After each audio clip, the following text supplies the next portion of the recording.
Looks like the players are off. They're going to be waking up here in Link's uncle's house, receiving a telepathic message from a princess trapped in the basement of a castle dungeon. I can't actually read Japanese, but that's what I'm told it says.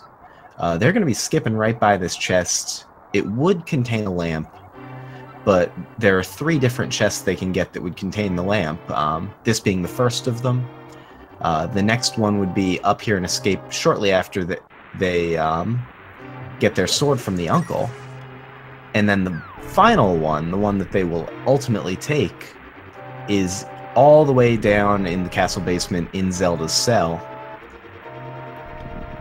That one is, of course, the most in path with other things that the runners need to do. And the run, we like to go fast. That's what we're going to see the runners grab today. But first, they're going to be, mashing their little hearts out on these text boxes, and as they walk around, Link doing a good job navigating doorways and making his way cleanly over into the castle. Looks like FeralPigMan maybe has picked up a couple frames on Tairr, but for the most part, runners are going to be pretty well synced through this early part of the game. It's very well rehearsed for all of the runners in the tournament at this point. Players are going to be looking to have a time through the escape and back to Sanctuary on the order of right around 6 minutes. Sub 6 is really a goal for a lot of runners. The absolute best runners will see low 550, maybe high 540 times, but realistically low 550 times. And, runners will see any times between those and up to, low 6 minute times if nothing goes terribly, terribly wrong.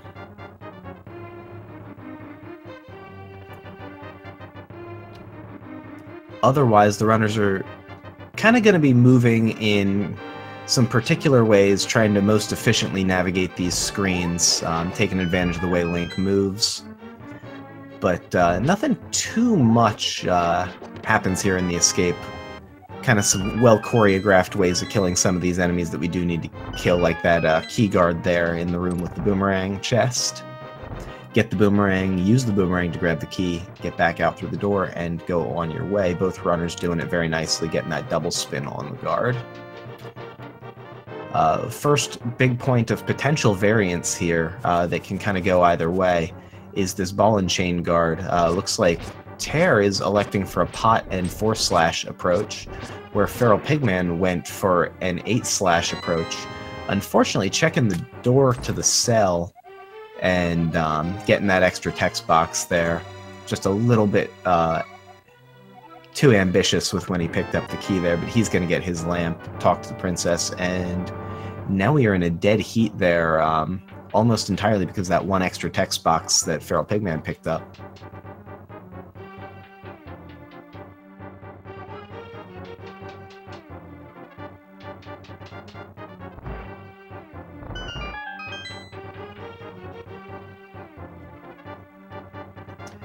On the way back out, we're going to see the runners pretty much dodge everything because they've already gotten the chest that they need on the way in.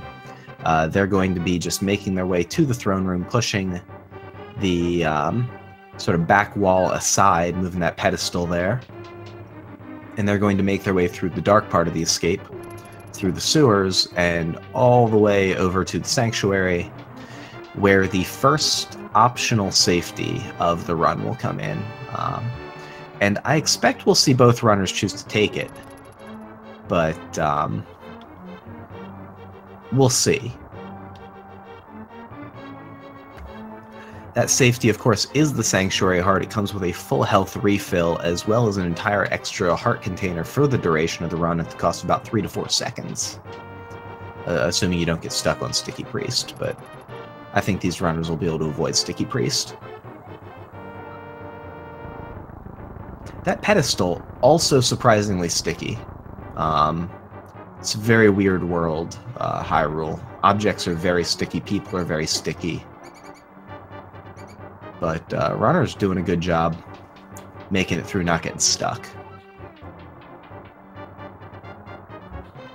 And wow, those rope patterns, the snakes there in that room that was clustered full of ropes, are another point of RNG. Both runners getting really, really excellent rope patterns. Hopefully they get excellent key rat patterns here. That's kind of the third big point of RNG. So we're going to see the runners kind of pump their way across, kind of wiggle their way up to this doorway and the next doorway here. And then in this next room, after they travel through this doorway, they're going to head left and try and find this bottom left rat, and hopefully it runs right for them like it did for FeralPigMan. Tairr getting a little bit less of a good pattern, but not the much maligned northwest key rat. That is the worst of the pattern sets you can get for that key rat. And both runners clean it up nicely. We are still in an absolute dead heat, and the runners, pretty good escape time so far. This lever also a little tricky to grab. I think they oiled it, but wow, 559 escapes matching for both runners. So very nicely done by FeralPigMan and Tairr, both of them getting sub-6 escapes. They're going to mash some text. Be pretty careful here. They're going to try and not get this down input and get bonus conversation. It always feels really bad if you are a little proactive on that down input, because the absolute last thing you need to do is confirm on that text box, and if you menu down and press A, he'll chat at you again, and it wastes like 15 seconds. So it was good to see both runners dodge that, get their Sanctuary Hearts, not get too stuck on Sticky Priest, and they're going to make their way over to Eastern Palace.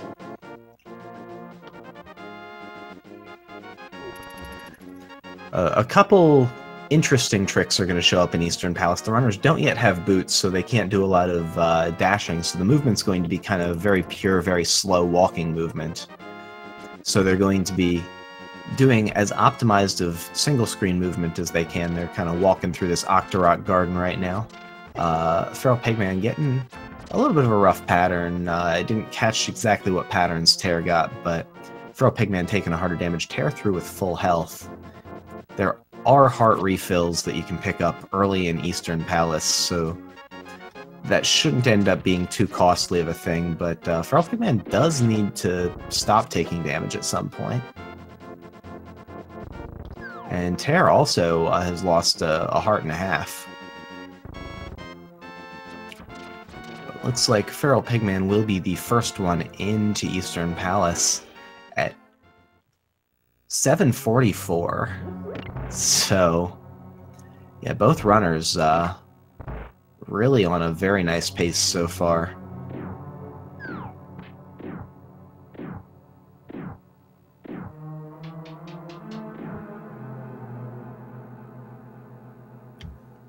There was that optional chest, the only chest that has 100 rupees, but the runners are not going to take that. That's mostly for runners who want the safety of buying an extra bottle, but I don't believe we'll see either runner take that safety today. I don't think we'll be seeing any bottles here. And there you see Tairr also trying to boomerang that heart under the pot. Unfortunately, it looked like he had an up left input for that boomerang, boom in the wall instead of boom in the heart. So FeralPigMan has recovered his health, but Tairr, we might see him grab the heart underneath. No, he's just rolling with the 2 hearts. There's a heart under those 5 safety arrows, and it looked like he was headed down to pick up both of those things, but both runners are taking the safety arrows. They're going to need those, or not need those arrows, but need those arrows in order to eliminate some drop RNG from the red Igors upstairs. There was where Tairr was going to get one of his safety heart, or one of his hearts, on his way out of the dark key room.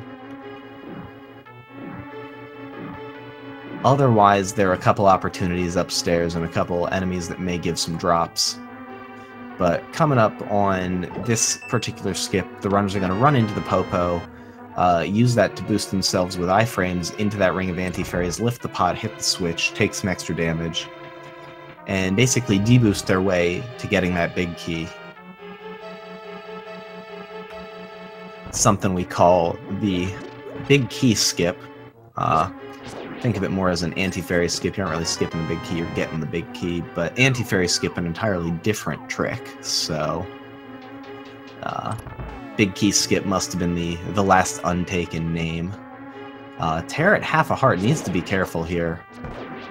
But thankfully there's pretty good safety through this area. The Popo didn't run up and left, so that other green Igor wasn't going to bother him. See if he gets the safety heart in the bottom right pot here. Nope. A man on a mission. Tairr is going to clutch this one out. Having to be careful, dodge these cannonballs, as FeralPigMan has a really nice Zelda Gamer room there. Zelda Gamer for Tairr. Gets that heart there. Good Zelda Gamer. And FeralPigMan is going for a top right Armos Knight kill. It's going to be 5 right and then 13 down. If you're me, it's 14 down. You'll shoot one into the wall. But FeralPigMan better than that. See if Tairr can do the same. Oh, Tairr with the 2 into the wall. He is gonna, set below that Armos Knight and clean it up nicely. Looked like he didn't quite get that down input before he started firing from the top left corner. But thankfully, no more hits. Cleaned it up nicely. And both runners are going to make their way out of Eastern Palace, head over, talk to Sahasrara, and get the boots. There is an option. Yeah, the 5 right, 2 left strat, Superton Taylor. I've never seen it work. But it's something that runners can go for. But they're going to talk to Sahasrara, get the boots, and they're probably going to leave right away. There are 100 rupees and 3 bombs back in that little crack in the wall behind Sahasrara, behind all those pots. But you really only need those rupees if you don't choose to go for tree rupees.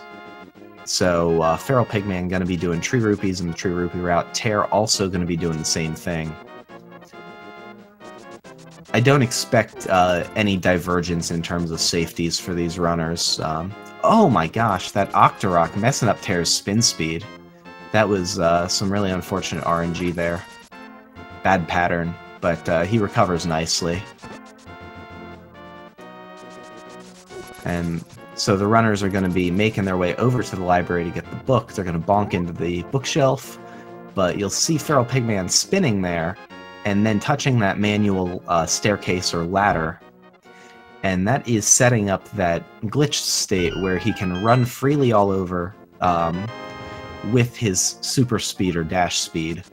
It's something we call spin speed. It works, it's Japanese 1.0 specific glitch that works by releasing a spin attack with the sword 1 frame before pressing the dash button. And it puts Link into this state where he can run freely about. The only caveats being you can't use your sword when you're in this state. You can cancel the state by initiating a dash. And if you hit a ledge, you will immediately act as if you're dashing and initiate a quick drop. So runners are going to have to be careful. There are a couple spin speeds that are particularly near some bad edges to jump off of. So we'll see if they go for those. One of those is coming up here in Desert Palace that FeralPigMan's headed over to right now. And Tairr also dashing cleanly by the blue guard. If you cut that too close, he will poke you and interrupt your speed strat. So it was good to see both runners make it quickly by that pesky blue guard. FeralPigMan reading a book, opening the Desert Palace via tablet. And he'll be the first one into Desert Palace today. Going to make really good use of the boots here. And also a trick that we haven't gotten to talk about yet, called key dashing, where if you dash from a multiple of 4 pixels away into a doorway where you would need a key, Link will not bonk on the doorway, but if you're anything but a multiple of 4 pixels away on a normal ground surface, Link will bonk, because he moves 4 pixels per frame in his dash animation. And, oh, he's spamming some book there, doing a little bit of reading while he's making his way through Desert Palace. But now is not the time to read, FeralPigMan.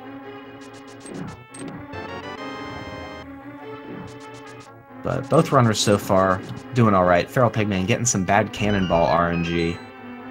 We'll see if Tairr gets a slightly different pattern, maybe. But, yeah, he reads it nicely, doesn't take any extra damage. Let's see what sort of pattern. Nope, Tairr also gets a bad cannonball pattern. I think it was basically the same one that FeralPigMan had. And also does a good job of reading that pattern. FeralPigMan back up to 28 arrows as he gets his Power Glove, so he is in good arrow shape. His rupee situation also good, as is Tairr's. Tairr is going to be shortly up to 26 arrows, which also is fine. We may see him elect to grab one more pot of arrows just to fill up, but based on the way that the runner's been playing so far, I do doubt it. FeralPigMan did not go for that dangerous spin speed. We'll see if Tairr does. I think it saves right around 20 frames, third of a second, but has the risk of making you need to redo the traversal through the first part of desert because it jumps you off of the ledge if you mess it up. So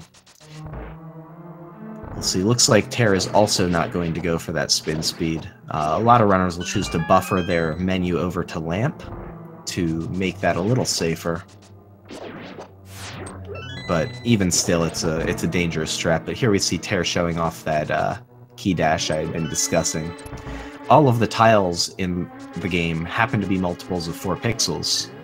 And so anytime where Link would be dashing at 4 pixels per frame, you can basically rub up against an object or stop on an object, and that will set Link's movement so that he'll be able to get a key dash. That's something we'll see the runners use all throughout the run. There, Tairr was setting this key dash by rubbing along the edge of that torch, because even if he wasn't a multiple of 4 pixels away, the torch will stop his forward movement, move him laterally at 1 pixel per frame, and then will allow him to be, once he's around the edge of the torch, moving at 4 pixels per frame upward again as intended. Meanwhile, FeralPigMan onto his Land Mollusk fight. Land Mollusk, pretty high RNG boss. Looks like it's going pretty well. I think that was a 3-cycle Landmo, and wow, Tairr getting 3 and 3 on the first cycle. That third worm is going to be a little bit of a rough one to clean up here. He has no hits on that worm yet. Oh, maybe that was the third one. I thought that was the third one popping out there that just had one more hit to go, but one of those worms has a lot of health left.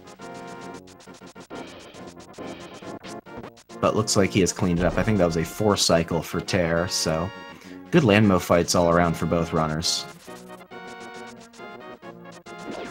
We're going to see FeralPigMan, now that he is done with Desert Palace, dash over to South Hyrule, kind of over by the Thieves' Cave down here. There's a bush that runners will use to set up a trick that we refer to as fake flippers, because they do not yet have the real flippers. They'll get those much, much later. But by jumping into the water and screen transitioning, basically at the same time that they are jumping into the water, so if they do it from 1 pixel away from the screen transition, the game basically forgets to check if you have flippers after that screen transition. It knows you're in the water when the screen transitions, and it just kind of it rolls with it. The unfortunate part is if you take damage and you remind the game to check if you have flippers, it will soft lock the game, but FeralPigMan made it through cleanly. Tairr also, so far, with a nice swim. He will make it through his fake flippers cleanly, but Tairr's health is not in a good spot right now. I don't know if he gets bad boulder RNG here at the bottom when he's collecting his mirror from the old man. We may see him need to dip into the old man cave for a health refill. But there's not a lot you can do to avoid taking damage on this screen. If the game wants to hit you, it's going to hit you, because you're just stuck waiting while these boulders cascade down. FeralPigMan not getting a bad situation. We'll see if Tairr gets a good situation or a bad one.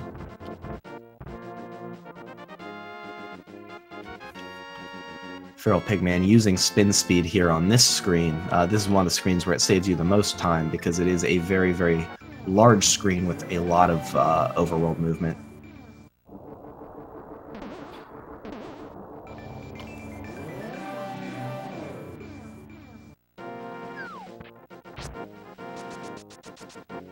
And so far, Tairr is safe from the boulders.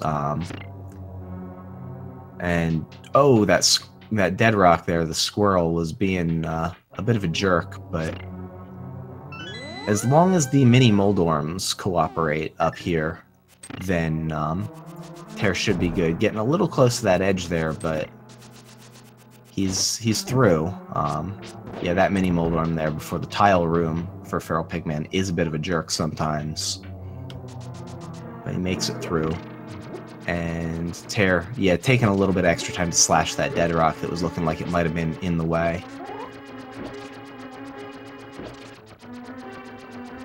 And I see the question in the chat about whether fake flippers work in the US version. I have not personally tried. I believe that they do work, but I cannot confirm that, and so I'll defer to others in the chat. There are some folks who know much better than me.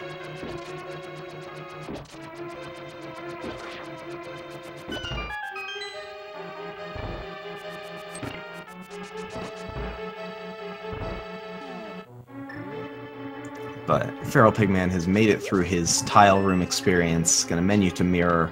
Get the big key, not mirror first. And Tairr has got his auto-scroller going here. You'll sometimes see runners set up for a bit of an input break here. But Tairr's just gonna kind of... Oh no. I was going to say dodge the tiles, but Tairr unfortunately taking a forced health refill here going back to the beginning of the dungeon. He's going to lose the time that he put into that tile room, but he'll be much safer going through the rest of the dungeon, so...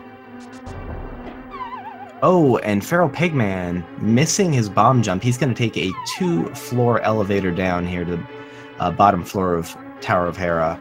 You're going to see him menu very quickly over to the mirror out, and hopefully round 2 goes better. That is a really crappy fall to take. There's a bunch of crappy falls to take. Looks like Tairr was going for the boom dash to get a little bit of an input break, but he was denied by an errant tile. And now at 2 hearts, it looks like he's going to just take it a little safe. By holding out the sword and using the boomerang, you kind of give yourself 2 levels of protection against those flying tiles.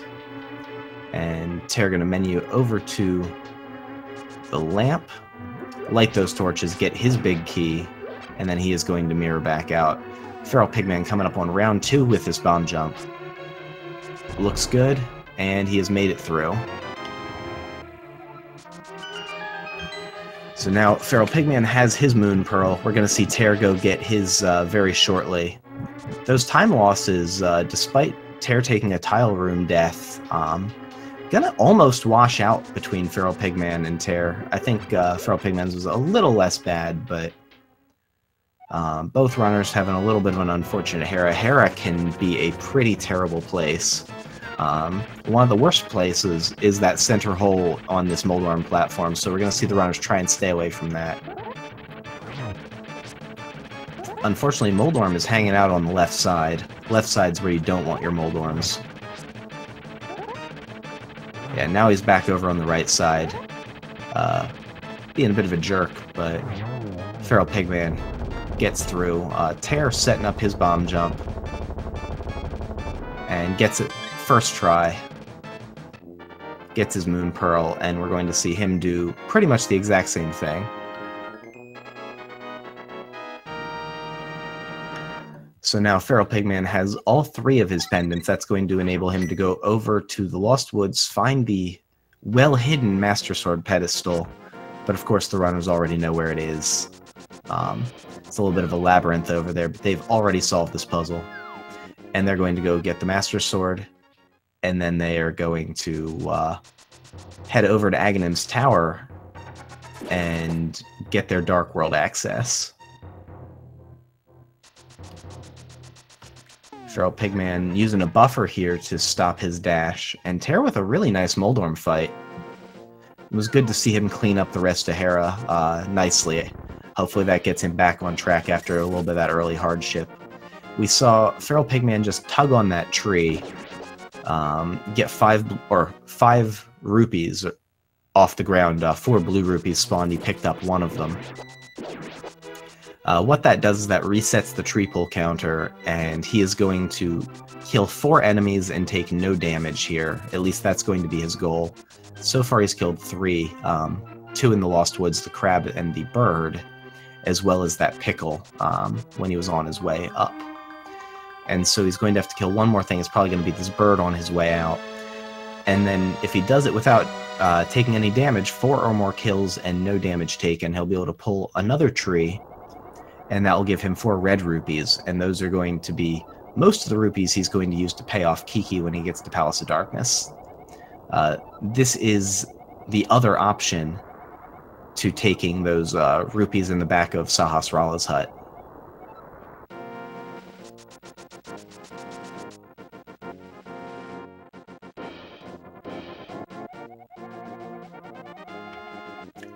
And I see some debate about whether that bomb jump was first try, but oh, Tairr taking a bird hit. He's going to have to go for the backup for his rupee route. And FeralPigMan grabbing the mushroom, he's going to take powder as a safety. That's one of the very valuable safeties, probably the second most valuable behind Sanctuary Heart.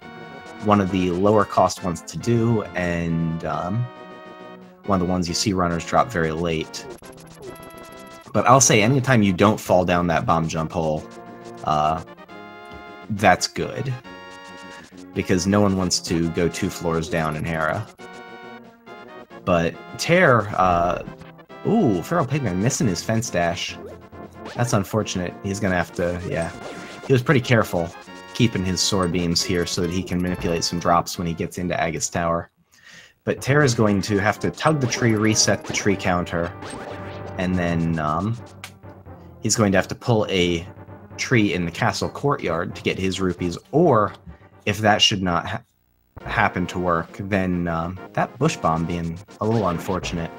But yeah, if that does not work, then he'll have to mirror over by Kiki and get the rupees that are in the back of Sahasrara's hut, but that's something that no runner wants to do.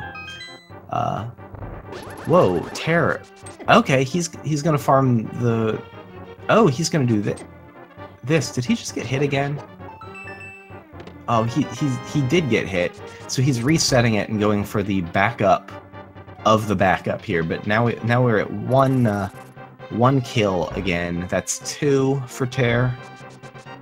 And he'll kill 2 more guards on his way over to the castle courtyard. Unfortunately, not going to have sword beams, so he may have to progress a drop sequence a little past where he wants to. But he does get his fence dash, and he got a bush fairy there. Not something he's going to really be happy about, but he'll know that it's not coming later. But there he goes. Got his red rupees. He is going to be set to pay off Kiki.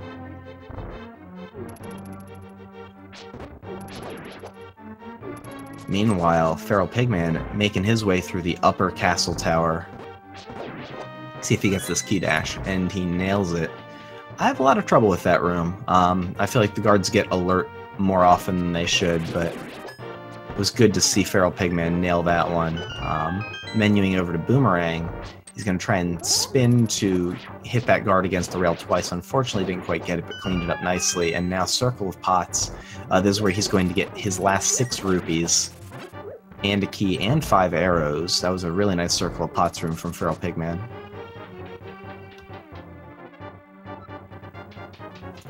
Yeah, FeralPigMan was able to use sword beams and a dash to avoid blue guards giving any drops. Whereas Tairr did not have sword beams. I didn't catch what he did in that room, or if he got any drops, but those guards are in the same drop table as the Pokies in Turtle Rock, as well as the mini Helmsaurs. And so you're going to see runners generally try to avoid killing as many of those things as possible. Only really pick off a few of them, or kill them with dashes where they definitely are guaranteed no drops. That is so that when the runners get to Turtle Rock, they will have a position early in the prize pack, and they'll be able to manipulate a fairy drop. But both these runners have the mushroom, And so it's possible that they'll be taking powder. It's also possible that they'll be using this as a way to generate fake powder, which is a little bit more conservative of a strategy, but can give you a one-time use powder for important places like Upper Ganon's Tower and Misery Mire. FeralPigMan is on to the Aghanim fight. Runners are going to know what the first and fifth attack each cycle are, but the second, third, and fourth are 50-50 chances of being a white ball or a blue ball.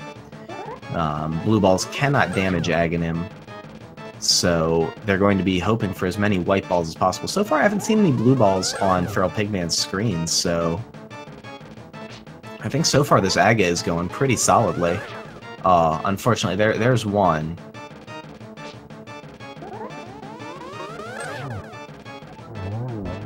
Let's see. I think he may have gotten two. I think he got two based on the number of hits in that cycle. So yeah, I think that was a two blue ball Aghanim Pigman. Oh my god, I can't speak right now. We'll see how many Tairr gets. Two is a good number of blue balls, because once you get the third, you're guaranteed a second lightning cycle, and that third one costs 13 seconds as opposed to costing 6 seconds. So that's roughly what FeralPigman would have wanted to see. If you offer someone a guaranteed 2 blue balls, most people are going to be a-okay with that. Tairr trying to play a little fancy, trying to guarantee that he'll be able to hit Aghanim back toward the center of the room. Unfortunately getting hit by one of those shattering blue balls. And now taking a hug from Aghanim. He's going to need to be careful here to not take another hit. If he stands directly left or right of Aghanim, he'll be safe, but he was not doing that. And gosh, that is a really, really frustrating death. Aga deaths mean that he needs to redo all of this castle tower, and yeah, there's no sugarcoating that. That's really crappy. So hopefully he's keeping his mental state better than I'm able to maintain mine when that sort of thing happens.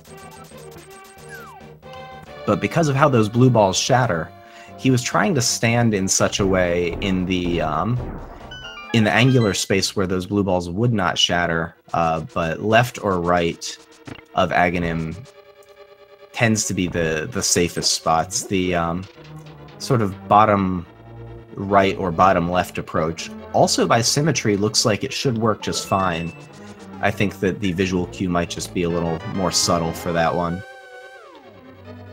But unfortunately, he was not able to keep his health in order, and so we'll see him making his trip back through Aghanim's Tower as FeralPigMan pays off Kiki, gets his way into Palace of Darkness, and Tairr getting a little beat up here. But he's through onto Red Guards. Red Guards have a lot of hearts in their drop table, so hopefully he's able to not get hit, and not going to grab that heart. But is going to grab this key that doesn't actually exist. But that muscle memory, especially when you just never redo Castle Tower, is a strong thing. So we see him kind of going through the strats that, you know, we all know and love. But he's going to be back to his Aghanim fight here. 2.5 hearts, so 2 hits to give. Hopefully he can clean it up this time. See how many blue balls Tairr is able to get. Hopefully 0 after that sort of death.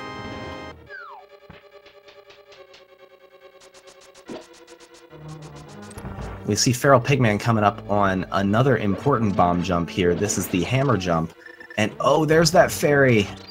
He did not want to see that fairy, but he appears to be a-okay.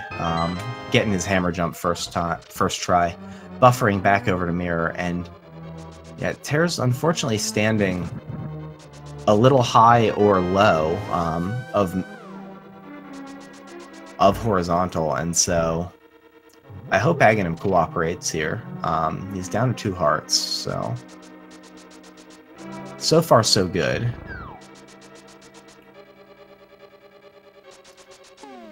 Yeah, there he was able to find his way into the right part of the angular space for Aghanim to not hit him with that blue ball, but that looked pretty tricky.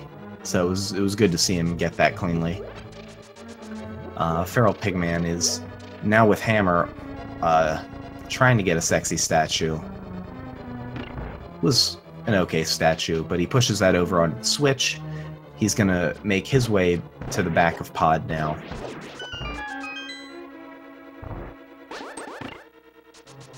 Make his way down to fight Helmasaur King. He has sword beams at this point. He was able to refill his health with those pots in the statue room. And so he'll be able to save himself 2 menus here. He's going to menu to Hammer, and then use sword beams to hit a switch, and make his way all the way through to Helmasaur King. We're going to see Tairr do just about the same thing over the next few minutes. His rupee situation's good. He is all set up for success. Although he's low on bombs, so we're gonna see him pick up plenty of bombs here in Pod though. The pod routing gives you a lot of bombs as it's set up. FeralPigMan getting a little bit of bad turtle RNG. The bottom turtles can wander up or down, and one of the turtles wandered down, and so he had to take a little longer to clean that room up. There's just a bunch of small points of RNG that can cause you to bleed a second here, a second there, but as long as you know what you're doing, you can usually clean it up without too much trouble. 17 hits to break Helmasaur's mask, and getting a fireball pattern there to start phase 2. He's going to need to be careful. He is going to need to be very careful. And thankfully, Helmasaur's standing still there for the tail slash or tail whip attack, giving everyone a little bit of a heart attack. But FeralPigMan made it through safely. So, a Helmasaur death, not as bad because of how much mirroring out you do in Pod. It's kind of a circuitous dungeon, so it's a pretty quick straight shot to the back to get there if you do die to Helmasaur, but it still takes, you know, 1.5 minutes, 2 minutes. So it was good to see him make it cleanly through the fight. We're of course hoping for no deaths for the runners. I think Tairr got sniped by that little fireball, otherwise he lost a heart elsewhere. But down a heart, he'll want to get his bomb jump on the first try. If he fails and falls in the hole, then he won't be able to set up his sword beams for the back part of Pod, and we'll have that extra menuing.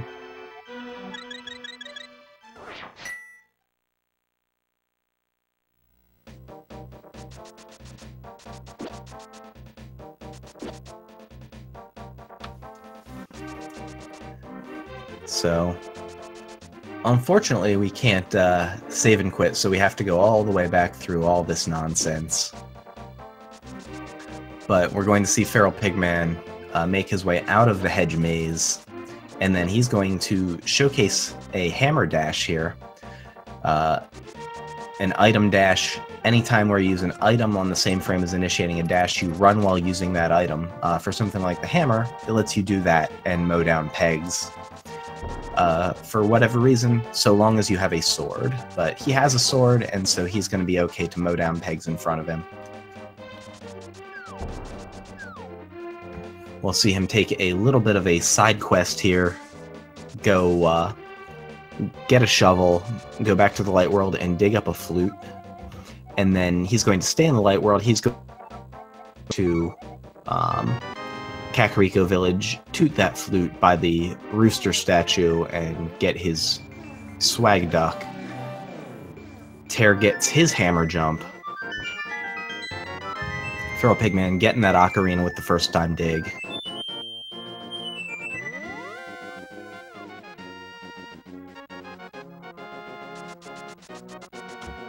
And so, we'll see another use of spin speed here on this next screen from FeralPigMan. This one's particularly important, not because it saves a ton of time, it does save some time, but it also makes you faster than the fastest guard in Hyrule, Usain Bolt.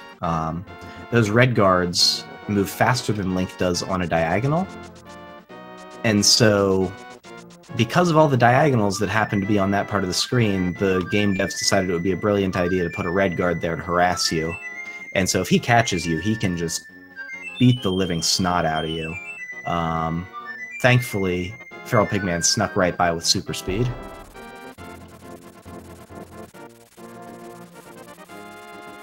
You can outrun him moving cardinally, but there's just so much diagonal there that he'll get you a lot of the time if you mess up. And then once he gets you, he stays on top of you pretty good. But FeralPigMan activating his flute, not flying over to 2 immediately to get the powder. So it looks like he may have grabbed that mushroom as a potential safety for fake powder if he should need it. But maybe is not depending on the powder for his overall routing and safety in completing the run. We'll see if Tairr chooses to take powder or not when he gets there.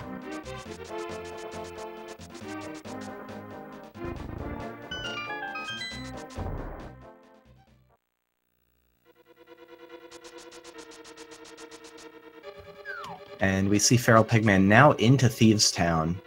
This nominally, I believe, is Crystal 4 as the game wants you to complete. It's 3 or 4. I believe it's 4. But we complete it second because it gives you the Titan's Mitts. And the Titan's Mitts give you access to letting a frog out of Crappy Jail.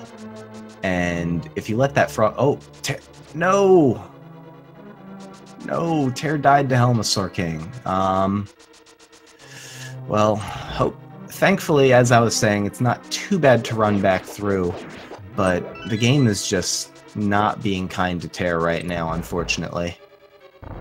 That was kind of a crap pattern. Getting Phase 2 fireballs from Helmasaur King can go pretty badly. FeralPigMan getting a little beat up by those spikes. We'll see if he can get... He's got the Pixel, and the Patrick Stars were in a bad spot. God Pixel, of course, relies not only on you executing a frame-perfect dash and stopping, but... or frame-perfect dash cancel, rather. But also relies on some room RNG, and unfortunately the room RNG didn't line up, but it's still always nice to see someone get that alignment.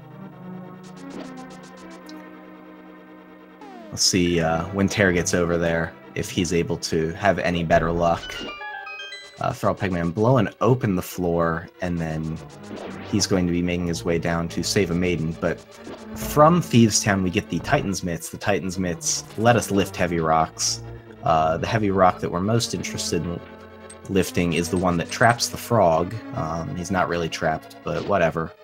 We bring him back to the light world. Now he's a dwarf, and he will temper your sword for only 10 rupees. And Tairr is getting turtled something fierce right now, so... unfortunately, he's only going to have 1 hit to give when he gets back to Helmasaur King, unless he gets a heart drop, and I don't think the turtles have hearts in their prize pack. There may be 1. I don't actually know my prize packs as well as I should. But he's going in with 4 hearts, so bless RNG for Tairr. Hopefully he can execute this with 0 or 1 hits. Everything from Helmasaur King will deal 2 hearts of damage. He did a nice job in the first fight. He got a fireball right at the end of the hits on the helmet. He was setting it up again. Unfortunately, he timed it a little wrong and was a little aggressive. Didn't get to despawn that fireball by overloading the number of sprites on screen. And then that tail whip came up and... Oh, okay. Good. I was going to say, this is not great. Helmasaur's wagging his tail, and here comes a fireball. But Tairr is able to sneak in beside it and get that 4th spin attack in and get through the Helmasaur King fight. FeralPigMan onto the blind fight. This fight is one of the safer boss fights if you know what you're doing, and I believe these runners do. He's going to try and get 3 pokes here. He's going to turn... Yep, he's turning left. He's going to dip under that head, poke down, and get 1 more in. And so far he is perfectly on script. This fight goes the exact same way if you move the same way and hit blind at the same time. But yeah, Helmasaur King Gesellschaft is in fact really rude. There are some bosses that can just be rude in this game, and Helmasaur King is one of them. He is probably the greatest reason to take Sanctuary Heart, because it gives you 7 hearts at that fight instead of 6. It gives you an entire extra hit, 3 hits versus 2 if you're going in with full health. But FeralPigMan makes quick work of Blind. He's on a very nice pace so far. We're going to see him go get some rupees, free a frog, and then go get his temperate sword, and then get some more rupees. And then once through that, we will see him go to Skullwoods, get his fire rod, and fight the also potentially rude moth. And Tairr having a little bit of trouble with his hammer dash, having to clear the enemies, but then getting it.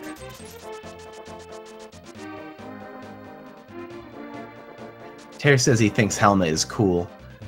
I suspect that's what he's using his input break to do.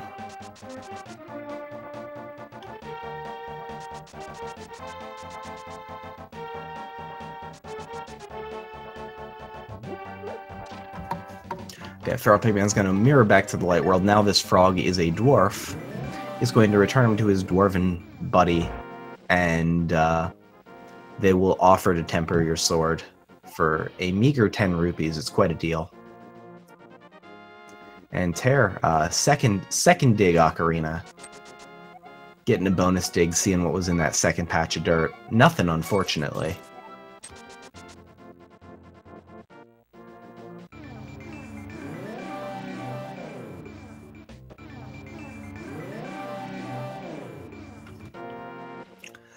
And he will be, now with his newfound flute, doing the same spin speed to get by Usain Bolt. And there he goes. He must have not touched the stairs quite right. I think if you're holding an angle, you can end up not getting that super speed, but gets it set up, and he's going to flute. He's not doing it from very far over to the left, so that tells me he might go and get actual powder.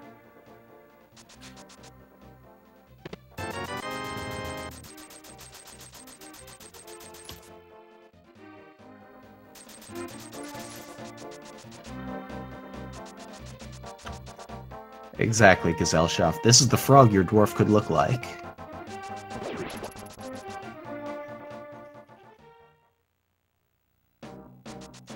But looks like Tairr is not going to go get the actual powder. But he is going to bapple some apples.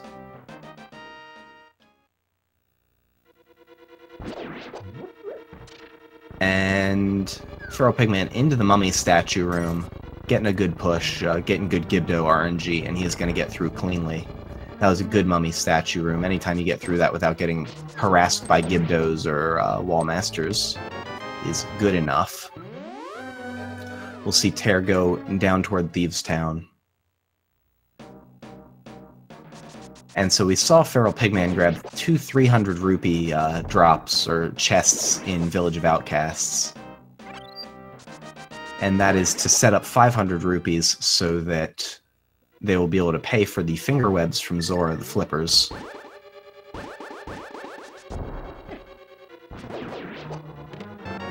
FeralPigman gets his fire rod. That'll let him into the back part of Skullwoods.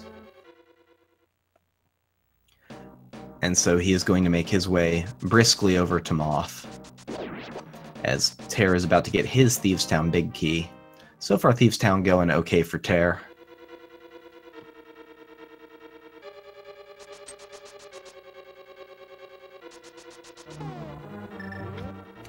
I like the pause buffer for the dash cancel there from FeralPigman. It's very important to not bonk there, but also that room you want to go through very quickly, so there's a tension and you want to get a very good dash there. And so that that pause buffer lets you get that cancel in. Tairr bonking a little bit here, but he is coming up on his attempt at the Hellway dash. See if he gets it. He's one. I think he was 1 frame late, but is able to back it up nicely and get a clean dash through. So good all around from Tairr there. FeralPigman slashing the Gibdo into the spikes. Getting that small key nicely done, saving a little bit of magic. A lot of runners will use Fire Rod there to kill the Gibdo. And wow, that moth fight was over before it began from FeralPigman. Does anyone... If anyone has FeralPigman's stream open, I am curious if he is green on his splits right now, because, like, this has been a really, really nice run so far for FeralPigman as I'm watching it. So hopefully he can continue to have a nice run here. So far, out of Skull Woods, he's going to be mirroring and fluting to 4, going and doing some overworld errands. Gonna head up, get those flippers as well as the Quake Medallion. So we're gonna use the Aghanim portal over to the Dark World. Tairr is about to get his maiden here from the basement of Thieves Town. It's a little bit of a trick, though. This maiden is not a real maiden. It is actually blind.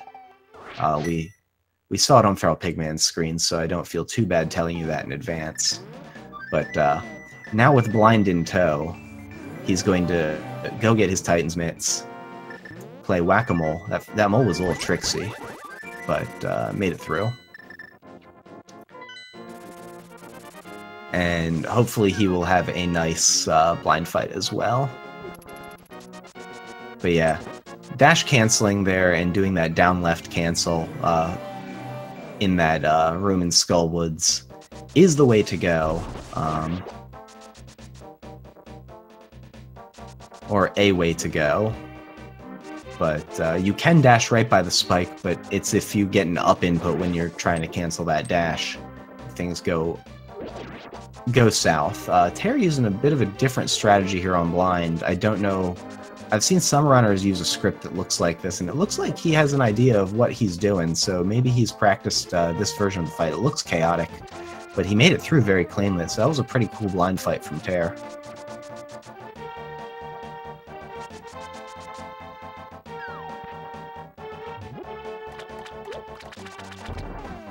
We see FeralPigman bonking into the wall there. This is a good time to talk about what he is setting up. He's putting Link on the correct X pixel, or one of the correct X pixels, to execute what is called a quick warp.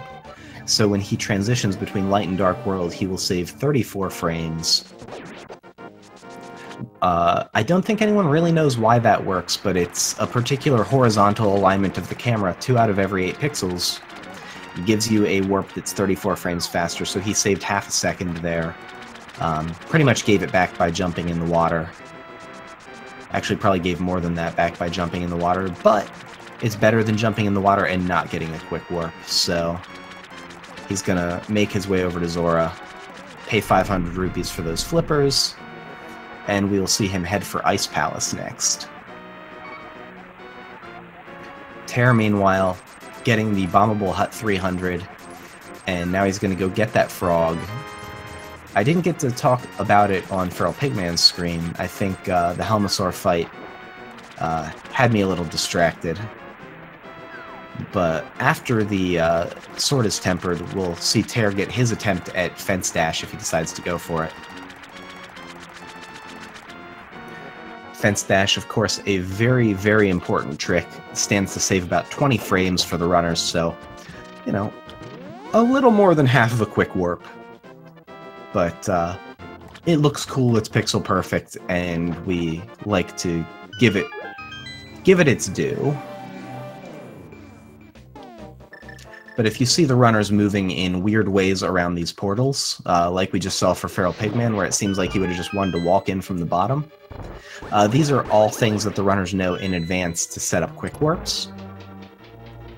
And so, for a lot of these portals, there's well-known ways that you can walk to execute these quick warps I was talking about, but FeralPigman is now into Ice Palace, and this is one of the more dangerous places, because taking a death in Ice Palace, especially to Cold Stare, kind of puts you into a bad state.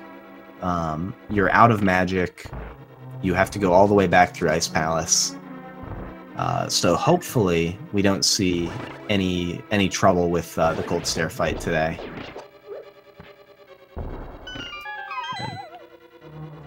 FeralPigman on to the Stalfos Knight room. We're going to see him lay one bomb, hit this bottom Stalfos up, and then both will die. So, good execution by him.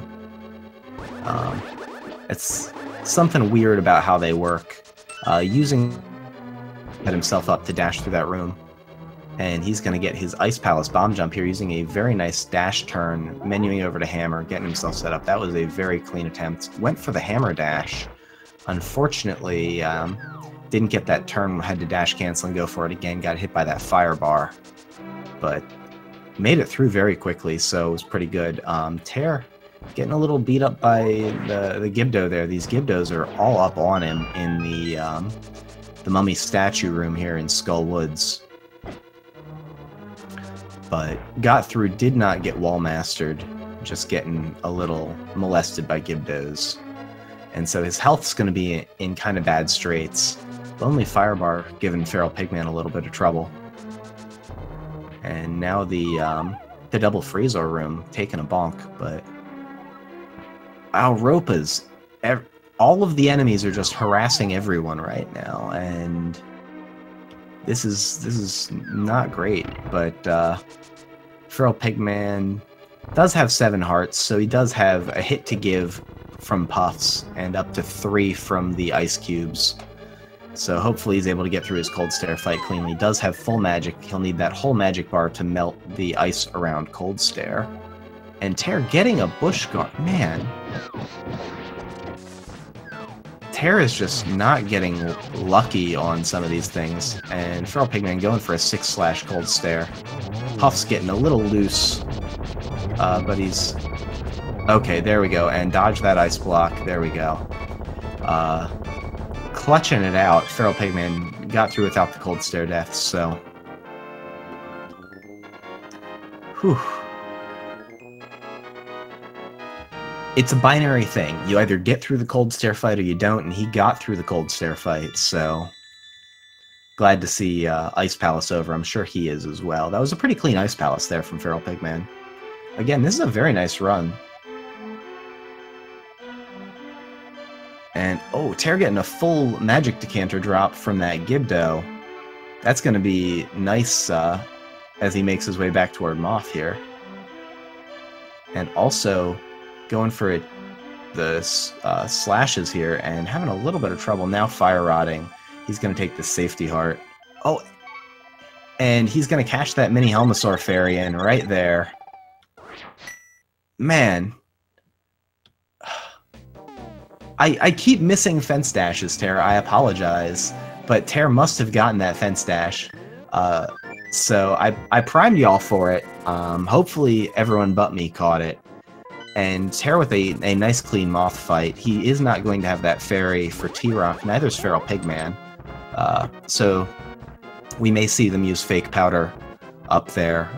They're going to exhaust their magic using Canis Samaria, and then immediately menu to the Mushroom, and for some reason the game thinks it's Powder, and all is well. But my apologies to Tairr for neglecting his fence dash. I'm sure it was a beautiful fence dash. They all are. Even the ones with bonks. I applaud the runners for trying. FeralPigman is going to go get his Ether Medallion, and probably after this also his Ice Rod before going over to Swamp Palace. It's done optimally. It's about a second faster to do this after Swamp Palace, but comes with the risk of taking damage, and it's very important to have full health into Misery Mire so that you have Sword Beams. And so a lot of runners will choose to do, especially Ether Medallion, because that screen has all those prior to doing Misery Mire. Now, granted, he can go get his Ice Rod whenever up to before he does T-Rock, so he could also go get it after Mire, but we'll see when he chooses to go do it. We do know that FeralPigman does need to get his Ice Rod at some point, though. And, okay, Tairr is turning in for Powder now. Okay, on his way to get... or after... he should be on his way to get Quake. I guess he didn't do it on his way to get Quake. But now he is on his way to get Quake. I thought that we had seen him mirror there in front of the Witch's Hut, but it looks like he had just fluted over and then fluted back to 4. But that's another nice time to go get that safety. So FeralPigMan will be without powder so far, whereas Tairr will have that safety. A lot of the late Dark World dungeons have an abundance of anti-fairies, and also, you know, deal a lot of damage because the game expects you to have blue mail at this point, and so Link being in green mail, he's going to take a hurtin' if he takes any hits, so powder is a very valuable safety.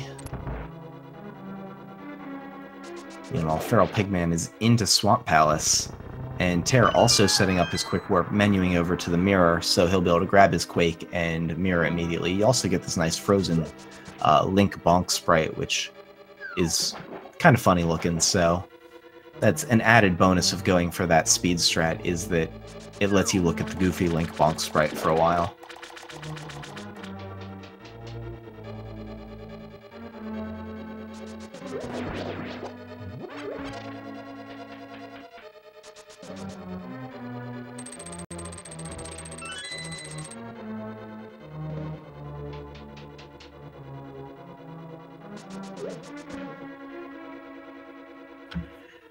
I had to take a second just to check. I wanted to see what FeralPigMan's PB was, and it looks like currently with 3 blue balls, if speedrun.com is to be believed, he has a 130.57. Don't know if he has managed to improve that over the course of this tournament, but when he gets into Misery Mire, we will have a better estimate of what sort of pace he is on, but I think right now he is on a good pace, could be on PB pace, so gonna have to watch for that when he gets to the Mire Torches. Get an estimate of what sort of pace he is on to that point in the run. Tairr's PB is a 139.11, and so I think that at this point he is not on PB pace. Unsurprising with some of the death difficulties, but still putting together a nice run.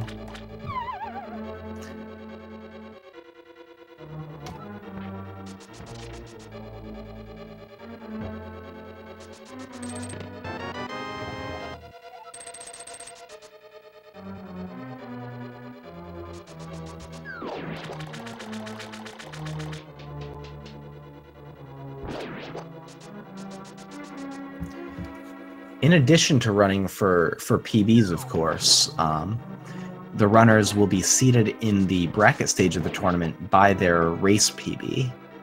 And so, even if not a true PB, beating the best time that one has so far in the tournament in a race also can be a good thing to do because it will improve your bracket seating.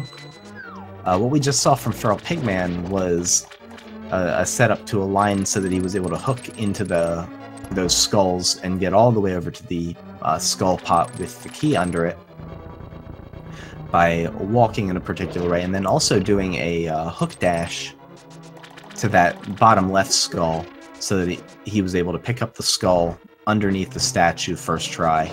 Not sure why that works, but it works, so we do it. And Tairr is coming up on his Ice Palace bomb jump. He's a little low on health, so we're going to want to see him get this on his first attempt.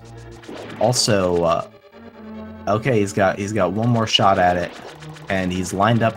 Oh, he had a good X pixel. Oh shucks.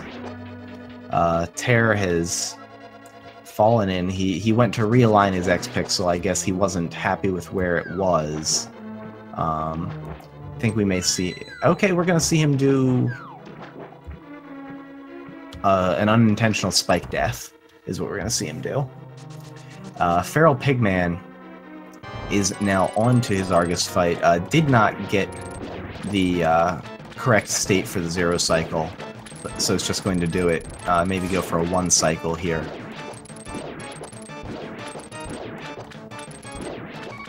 But he needs to be careful, because Argus, while lower risk, still comes associated with some amount of risk. He will hit you, but making it through with 1 heart. Now 2 hearts, and he's soon going to be back to 12 hearts. Going to lose some time to this refill, but still a deathless run so far. Again, beating the dungeon is a binary thing, and FeralPigMan is ending up on the right side of it, so Tairr making his way back through Ice Palace. So he's a little low on bombs. We may see him grab an extra bomb or 2 from the Stalfos Knights here. Unfortunately, he's going to need to, wait, use his last bomb. I fully expect him to grab, that 4 bomb drop there. Now he's set on bombs pretty much for the rest of the run. But hopefully he can get through more cleanly on this second Ice Palace bomb jump attempt. Yeah, Tairr mentioning in chat that he's having a little bit of tilt, and oh, that's not the right alignment. Yeah, this would tilt anyone. It's unfortunate to see.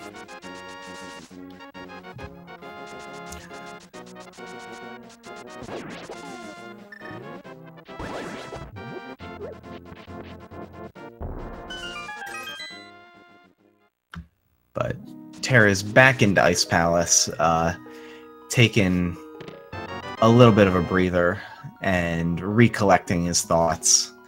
And we are going to give Tairr our best wishes to continue to will himself through this Ice Palace. This is never an easy thing to do as a runner.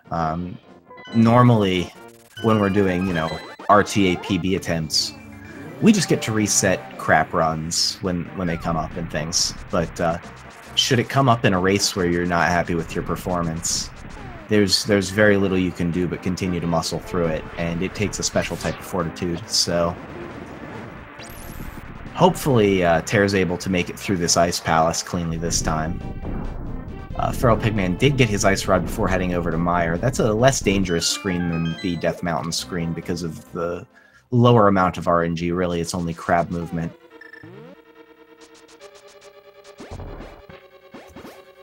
And looks like Tairr's health is in great sorts now. He's grabbing all these magic pots as well, making sure that his magic's going to be in good shape. And FeralPigMan getting, I think it was a 3-cycle Meyer 2, maybe a 2-cycle. But not the Meyer 2 he wanted, but cleans it up pretty quickly. It was probably a 14-second room or so. And looks like he might be contemplating hovering. I think he's trying to use a dash turnaround setup, maybe? No, it looks like he's setting up to hover. This is a tricky hover. All hovers can be pretty tricky. But looks like he's opted out, and oh, he's throwing that bomb away. He was not happy with that bomb. He's got the right X pixel. Man, this bomb jump is just confounding Tairr today.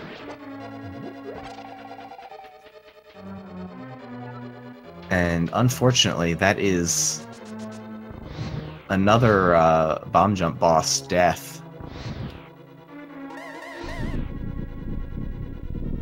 And I see, unfortunately, that Tairr did not finish in the speedracing.tv channel. So we're going to have to go check Tairr out on his channel and check out some attempts that hopefully he is much happier with. But that is always unfortunate. But no, I am not surprised when a run just won't happen. Sometimes you just tilt, and it was very nice to see Tairr fight so valiantly through the Aghanim, through the Helmasaur, and through those first couple Ice Palace hardships. And yeah, Tilt is a pretty real monster, so unfortunately that will be the end of Tairr's tournament. But it was a nice show from Tairr. Some really nice stuff in that run. Unfortunately, I didn't get to highlight that sweet fence dash, but really cool blind fight he showed off. A lot of good stuff from Tairr. Hopefully, he can go get himself a tasty beverage and relax and enjoy some Link to the Past here soon. Meanwhile, FeralPigMan got like a high 108 Mire Torches, so if he executes cleanly for the rest of the run, he could well be on PB pace.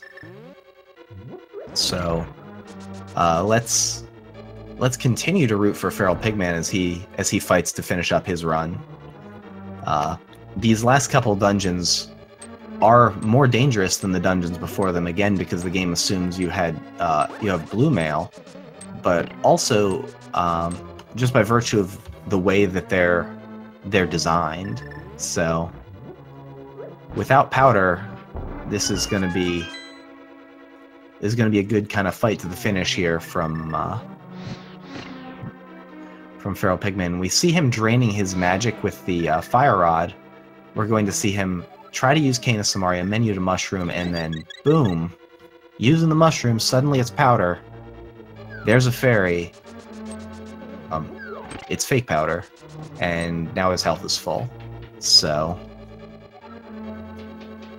that was kind of a recently discovered glitch, but it's a way to save some time if you only are going to need powder in a few key situations. We see, having a little bit of trouble there, getting a poke on one of the eyeballs that interrupted his sword being held out, so gonna see him try and clean this up, and okay, still got a 1 cycle, wow. So that was a good adaptation on that Vitreous fight. He was setting up for what we call WQ Vidi, where you use iframes granted by taking 1 heart of damage from the slime to walk into the eyeballs and use spin attacks to deal damage to a bunch of eyeballs at once. And the eyeballs deal 4 hearts of damage if they connect with you, so you take a lot less damage by using the slime damage, and are able to kill all the eyeballs pretty quickly. Unfortunately, if you get a poke on one of the eyeballs, things can go south quickly, but FeralPigMan did a really good job adapting, and ended up with a pretty clean fight. So, again, good to see him make it through that dungeon.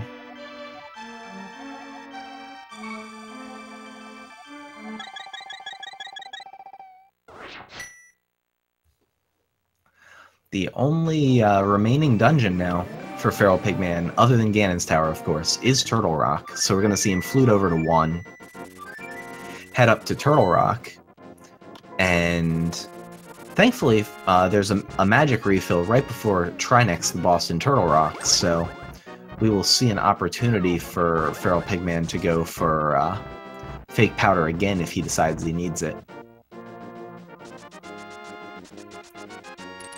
Okay, I see Tairr is in the chat, has destroyed himself out of anger, and says, yeah, at least his opponent has a good time at the moment. Exactly. So we're getting to watch a really nice, what looks like a good RTA PB attempt from FeralPigMan.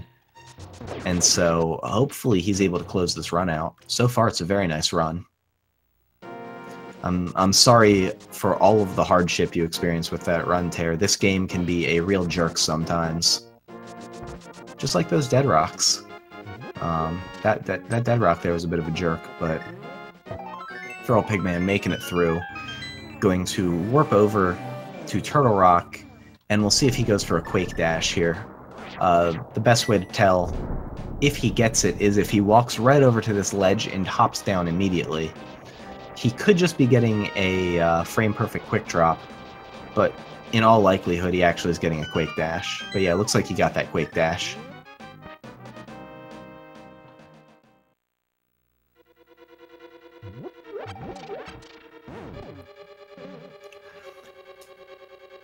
But yeah, Tairr's highlighting that he, instead of doing NMG, sometimes chooses to do A Link to the Past rando. Another thing at which he's quite good. Those NMG skills do transfer over nicely to rando. There's also a rando tournament going on right now, if you've somehow not seen a speed gaming channel in the past couple weeks. So Tairr is participating in that. He's still very much alive in that tournament. 7 rounds of Swiss, week 2 just wrapping up, so he'll have at least 5 more matches, hopefully more than that. So there are many more opportunities to cheer Tairr on at A Link to the Past. A very, very good A Link to the Past. I encourage you to check him out. FeralPigMan, I believe, also in that tournament. So, lots of good opportunities to check both these players out in a randomized version of this game, as well as in this vanilla run that we're getting to watch right now. And, ooh, that chomp kind of moved in a mysterious and bad way. FeralPigMan trying to kind of read some chomp behavior, but this one's being a jerk. It's sitting in a bad spot. And yeah, now they're all off cycle from one another, and there's, whew, FeralPigMan made it through the chomps.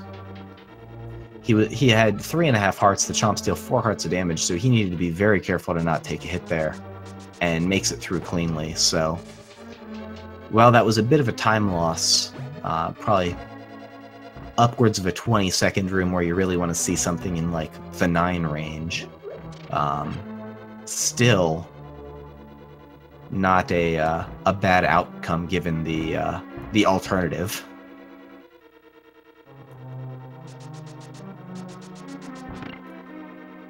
And oh, kind of a bad pattern here. I'm surprised at this this way of handling this. This is kind of a rough pokey key room here, but again, makes it through.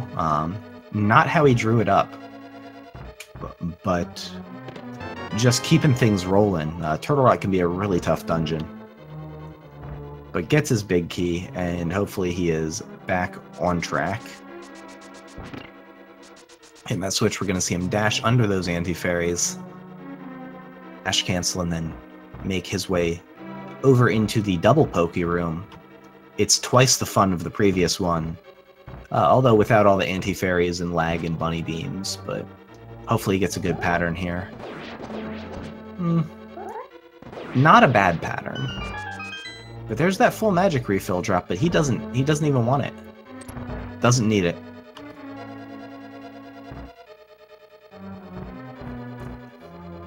So he has enough magic here, assuming that things go well for him. And nice, oh, that is an extra block that he probably didn't want to lay there. He has enough magic for this one block here, and he didn't want the refill because of fake powder, but this means he won't be able to lay a block on the laser bridge.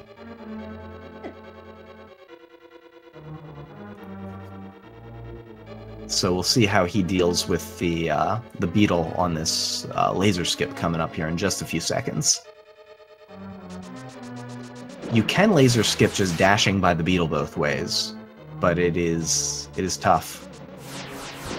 Okay, and he's just going to slash him off, skip in, and good on FeralPigMan getting that laser skip cleanly. Again, if he had taken a hit there, that would have been curtains, so it's good that he made it through. And okay, and this is his victim. Oh, and turning. Nice job sniping that anti-fairy. Perfect fake powder again there from FeralPigMan, and he is all set up for his Trinex fight.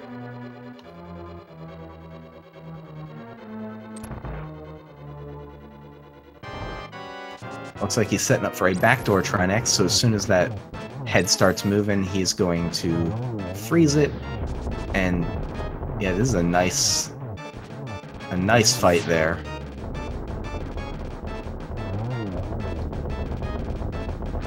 Yeah, we can tell FeralPigMan has practiced his fake powder strats. That was really nice to see. Most runners will know how to use fake powder, but being able to get that turn in and still get that anti-fairy, that was really subtle, but really, really well done. And for his reward, he's going to get his 7th crystal, going to head over to Ganon's Tower. Still on a nice pace, so hopefully he can clean this one up with a good Ganon's Tower. Let's cheer FeralPigMan on to the finish.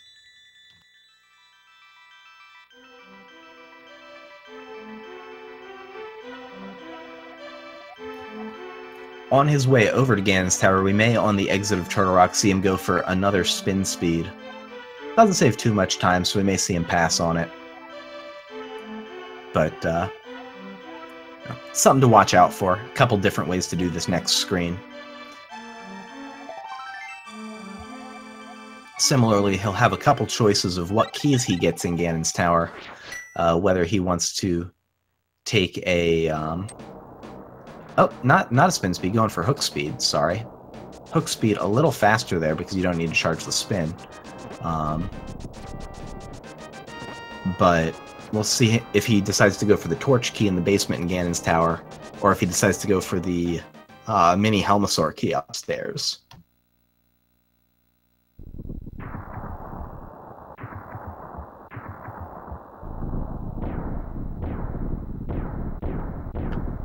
And I think we saw after that Turtle Rock that FeralPigMan did have his splits go red just a little bit, so he is very close to his PB.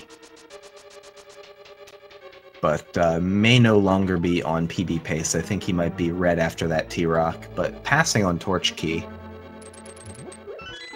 Gonna menu over to Hammer, then back to Hookshot. Oh, or Ether. But there we go, back to Hookshot, now to Boomerang.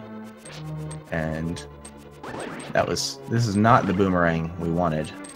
Well, it is the Boomerang we wanted, it just wasn't the Boomerang use we wanted. Now back to Hookshot, and back to Boomerang, and back to Hookshot, and back to Boomerang, and now we're losing time relative to just using Cane. But back to Hookshot, and we're set up. That room can be really finicky. You're trying to fire the Boomerang off, menu immediately over to Hookshot, and Hookshot over to the pot so that Boomerang will hit just one of those switches. And ultimately getting to show off that strat. It's a pretty tight one, so it can take a couple tries sometimes. Also, the pressure of being late in a run with splits close to PB can be very real, so I'm sure FeralPigMan, especially if he knows he has time to make up on his GT split, might be just feeling a little bit of late run nerves.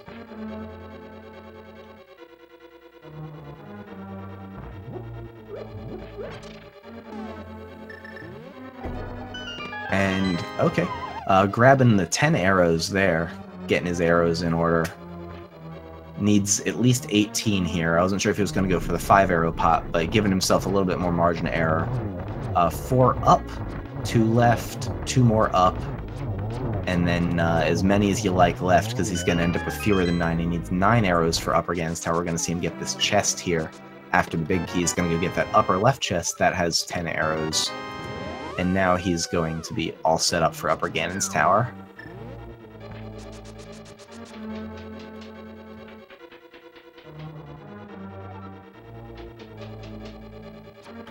So he fires that arrow left, and then immediately starts walking down. That puts that red Igor in the top part of the room, as opposed to in the bottom where it can get in your way.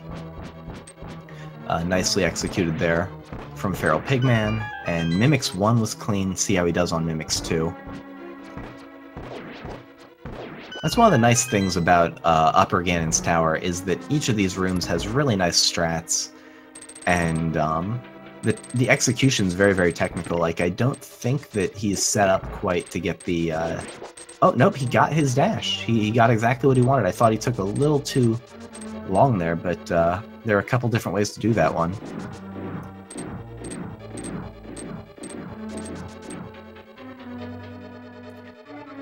And he is into the gauntlet, using 2 arrows, one to clean up that blue Zazak because it wandered downward. It was a nice read on the RNG, cleaning it up in a way that, if you didn't know what you were watching for, you might not even really notice sort of how he had to read the behavior of the enemies in these rooms. Doing a really nice job, having a great gauntlet so far. And Gauntlet 3 good, Gauntlet 4, so far so good. Yeah, even with some crap RNG. Nice rooms there, nice Gauntlet from FeralPigMan. He's going to be on to his Landmolus 2 fight. Probably going to use 1 spin here, and then some Fire Rod shots to clean up. And some crappy Landmo behavior. That does happen, Landmos kind of suck. And 1 more slash or spin will clean this last Landmolus up. So, a cycle more than he ideally would have had. Tried to get that magic pot, but accidentally left it sitting. Not worth going back over for. He'll have to... I think he's good, but he will have to grab a small magic pot in order to Fire Rod in the Torches 2 room.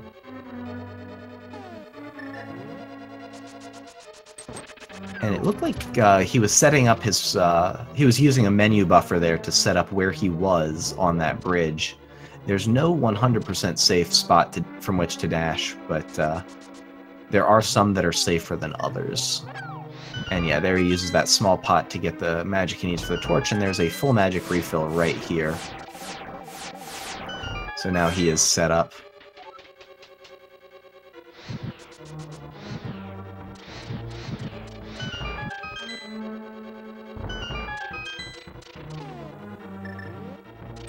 Does not need the mini Helmasaur key, but will have to get the chest key here in this next room. So we'll see how he handles things in this room. Oh, very clean. That anti-fairy kind of coming down and being a bit of a jerk, but overall good. He's on to Moldorm 2. Dash and a spin will get it done. A couple slashes will do it too. So a little bonus tag there on Moldorm 2 because he was kind of behaving badly. But yeah, he's going to be on to Aghanim 2 very shortly. Hopefully he can get a 2 or 3 cycle. 3 is the best guaranteed that you can have.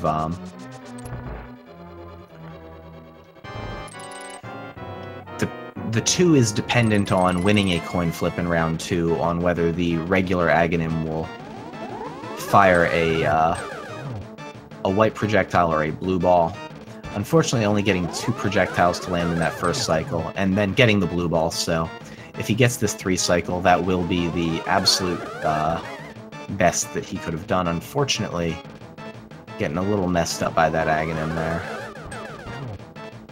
So we have a 2, 2, 0, 1, and 1. So a 5 cycle cleaning up that Aga 2 fight. And looks like we just went red there at about 128.34. So we'll see when we turn back to green. There's a few different spots you could split at. A lot of people do it when the pyramid opens, though. Yeah, so looks like he is a little bit off a PB pace, but still on a very nice pace. Any run that's within a minute of PB, especially in a tournament race, feels really good, so hopefully he can close this one out. Getting a nice double spin there, setting himself up for a 1-and-1 here on Ganon. I think he's got it. He's into phase 2. Using that wall to kind of minimize the recoil. And yeah, he has got a 1-and-1 here for Ganon phase 1 and 2. And on to phase 3 super cleanly, no damage, and as fast as possible. This is why Gold Sword doesn't really save time, in addition to making some extra lag. and being out of the way. But yeah, he is setting up. He's going for getting ready for his torch glitch.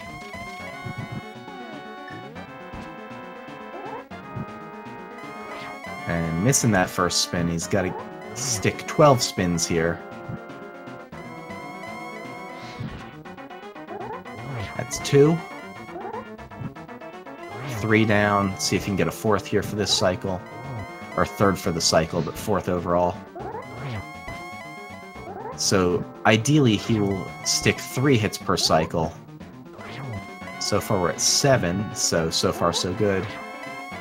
Only going to get 2 here, but that'll let him clean up on that last cycle if he gets 3, so...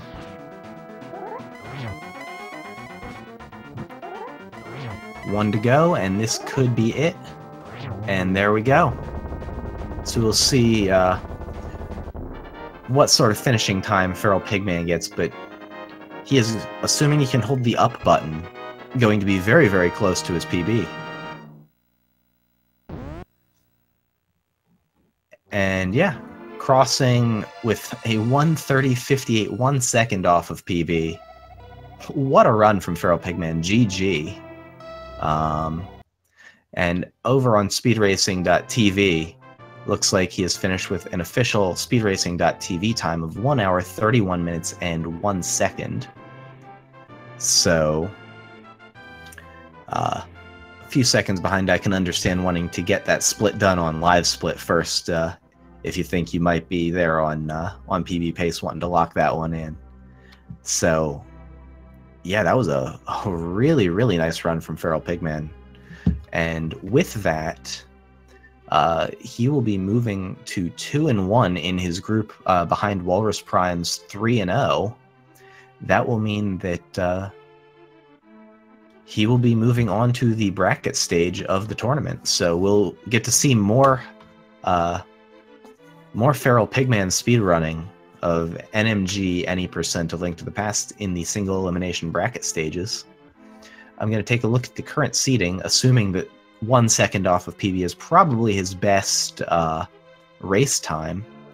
Actually, let me throw it in the chat here real quick to make sure he knows he is welcome and encouraged to come in for an interview if he wants to.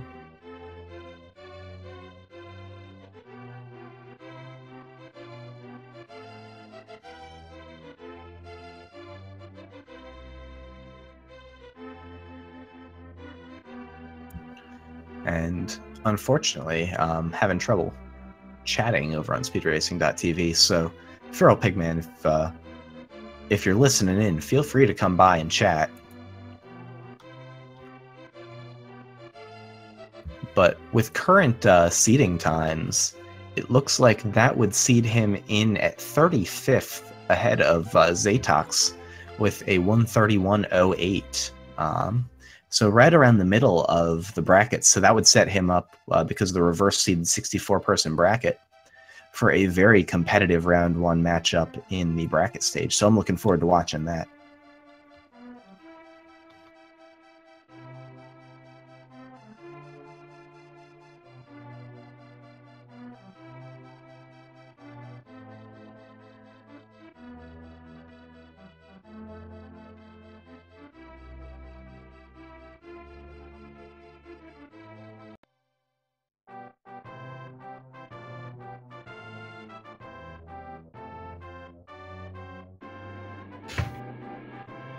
And it looks like I have been joined by FeralPigMan. GG, and thank you for dropping by. Sorry, I was trying to chat to you over in the speedracing.tv channel, and I failed and wasn't logged in. And now I see I was also pinged by Tairr, so my apologies to Tairr. But GG, FeralPigMan. Thanks. Was that 1 second off of PB? Yeah, that was plus 0.9. Wow, that turtle rock, that turtle rock though. Oof. The chomps and then the room right before the big key. I feel like that's what did it. Unless I mean, you have better insight into your splits than I do, but it looked like those were really the two things that were the hang-ups. Yeah, I mean that was a big issue. Actually, I have like 26 seconds to save on Turtle Rock, and I was like, I wonder why. And then I got to the Chomp's room this time. I was like, oh yeah, that's probably why. But I think probably more than that is like way back in the beginning of the race. I fell on the Hera bomb jump, so that cost a minute. So I think that's probably the biggest issue. Yeah, that's right. I forgot you and Tairr each had some trouble in Hera. He died in the tile room in the basement. That feels like it was forever ago. Tairr really had a time of it. He was a trooper and stuck through for a third round with Ice Palace, but before throwing in the towel, because that's just so tilting, have taken deaths like that. And so it was good to see him fight through, but eventually decided it was not worth continuing. I don't know if you were watching the restream at all or not. No, I wasn't watching. That dying on Tower Room, that's pretty rough. Yeah, I was wondering because like I have chat up, and so I saw, him mentioning that he was tilted and everything. I wasn't sure why, but that's definitely that would definitely tilt me too. Yeah, it was unfortunate. It started off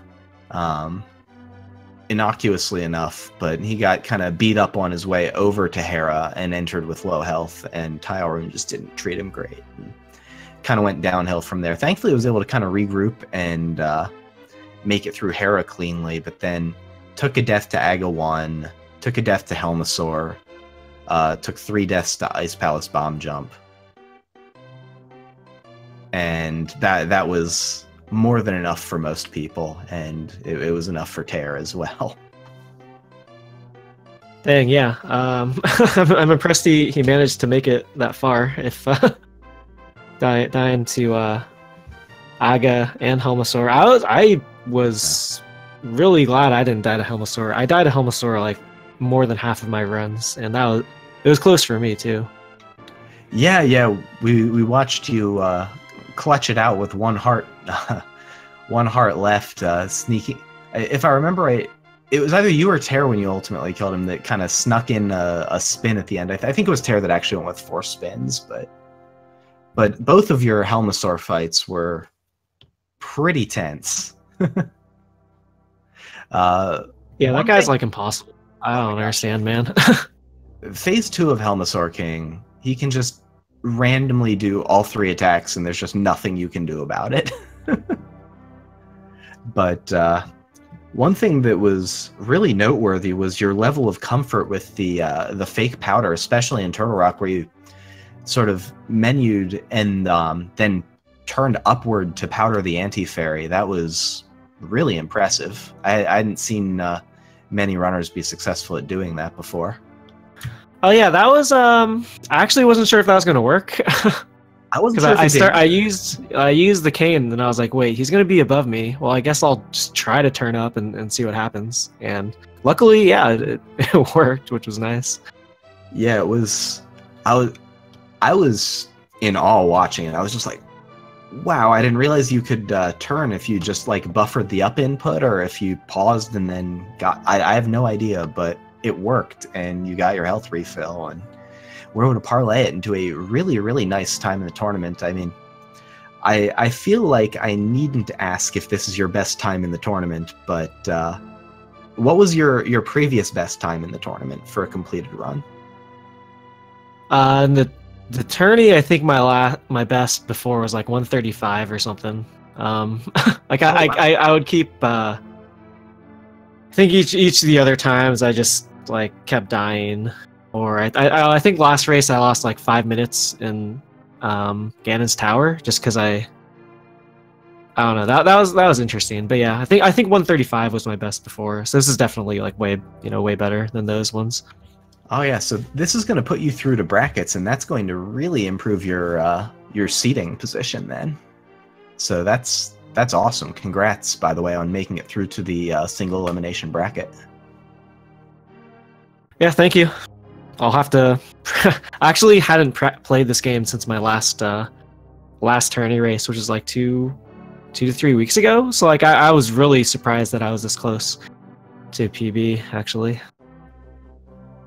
Yeah, that was really a fun run to watch, so thank you, and congrats on the very nice run. By current seeding, it puts you, if the spreadsheet or the pace bin is right, between D-Rock at 34th with a 130.54 and Zatox at 35th with a 131.08.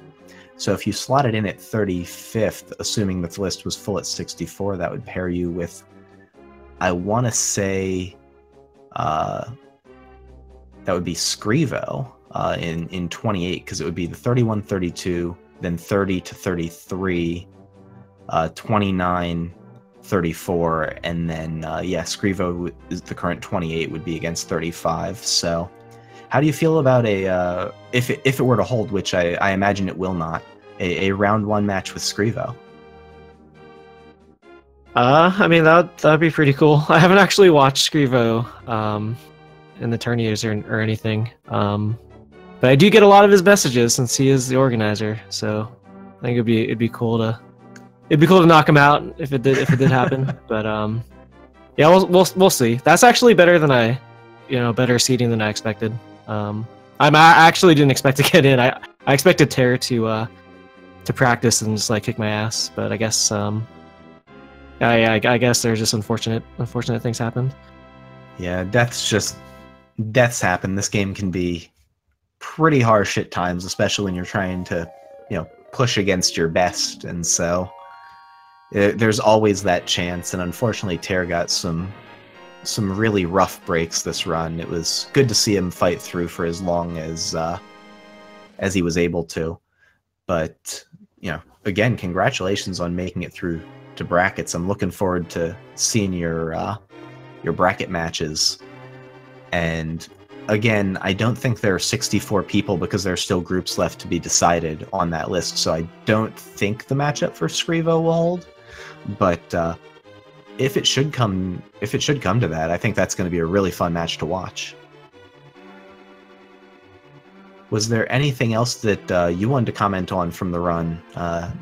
I kind of mostly wanted to kind of commiserate over how much of a jerk Turtle Rock is and comment on that awesome fake powder. But if there was anything else that you wanted to highlight, by all means, feel free to share it. I think the only thing that really sticks out was Landmo, where like I didn't get a single arrow on the first phase, and then somehow I think I ended up with 4-cycle. But okay, I thought you were able to parlay it into like a 3-cycle. That Landmo was really impressive. You and Tairr actually both had really nice Landmo fights, both of you guys. yeah, that's another boss that's just absolutely impossible, as everyone knows. Like that boss is ridiculous. Yeah, especially if you botch that first cycle. Like if you miss that first arrow, things just go south so fast, because then once you're on the random cycles, all bets are off. So that was really nice. Thank you for bringing that one up. Again, Light World was so long ago.